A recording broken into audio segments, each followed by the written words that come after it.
বন্ধুরা, আজকের ব্লগটা ব্লাড ডোনেট, কেমন না, ইউনিক না? চলো আজকে ব্লাড ডোনেট করতে যাবো। দোকানে ছিলাম, বন্ধুর মা অসুস্থ, তো বন্ধু আমাকে ফোন করছে, কালকে ফোন করছিল। তো কালকে আমি সারাদিন অপেক্ষা করছি, ও ফোন করে নাই। তো আজকে সকাল সকাল ফোন করছে, তো আমি যাচ্ছি। অনেকে আছে ব্লাড ডোনেট দিতে গেলে ভয় পায়, তাই আমি ভাবতেছি যে আজকে যাব। ঠিক আছে, তো আমি আজকে এখন যাচ্ছি, বেরোচ্ছি, দেখি কেমন করে কীভাবে পুরোটা জিনিস আমি তোমাকে দেখাবো। ঠিক আছে, তো থাকো আমার পাশে। দোকান তো রওনা দিচ্ছি, দেখা যাক। লুকিং গ্লাসটা ঠিক করে নিই, সুন্দর।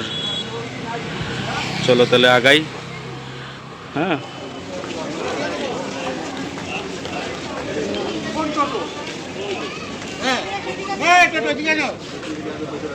তো আমি চলে এসেছি তোমার আলিপুরদুয়ার।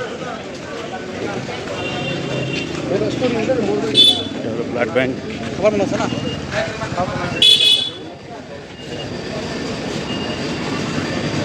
ব্লাড ব্যাংকে যাবো। চলে এসেছি তোমাদের ব্লাড ব্যাংকে। তো আমার সব কিছু অ্যারেঞ্জমেন্ট করে রেখেছে বন্ধু, এনে দিব। কীভাবে দেয় সব কিছু সহজ করে দেবো, কারো ভয় পাওয়ার দরকার নাই। যে আমার বন্ধু চলে আসছে, বেলও বাজাইতে পারে আবার বন্ধু। আমার বন্ধু সব কিছু রেডি করে রাখছে, এখন যাব আমি। আমার কাছ থেকে ফুটা করে আরামসে রক্ত নিয়ে নেবে। আমার মূল্যবান রক্ত, রক্তদান জীবনদান।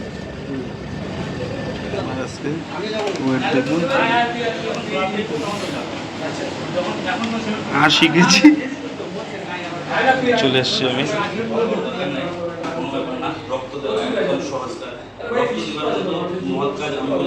কিচ্ছু নাই, কিন্তু জীবনকে একটা খুশি দিতে পারবে না, জীবনে কিছু করতে পারছে।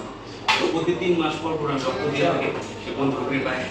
যাই হোক, শুয়ে বললাম, এখনই আমার চুলটা সব রক্ত বের করে দেবে, যতটুকু লাগে আর কি। শুয়ে বললাম, তো তুমি পাশে থাকো, আমি রক্তটা দিই।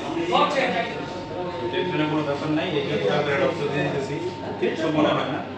তো ভয় পাওয়ার দরকার নাই, কারো দরকার কোনো স্ব ইচ্ছায় কোনো ভয় না নিয়ে রক্ত দিয়ে দাও, কোনো টেনশন নেই।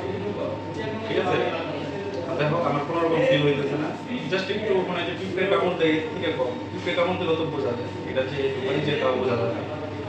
তো ভয় পাবে না, ব্লগটা এডিট করার জন্য তোমরা ভয় পাবে না, সবাই ইচ্ছায় রক্তদান করো, তোমার শরীরের জন্য ভালো। কারণ 1-2 দিনের মধ্যে রক্ত কমপ্লিট হয়ে যায়, টেনশন না।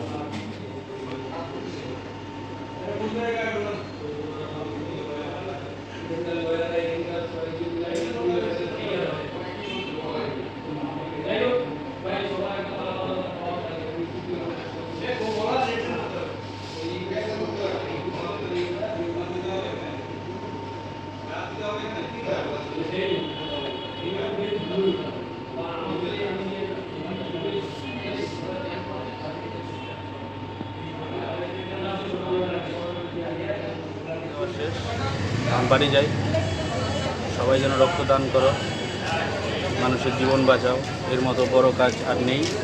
তো ওইটা বলে আজকে ব্লগটা শেষ করতেছি। বাই।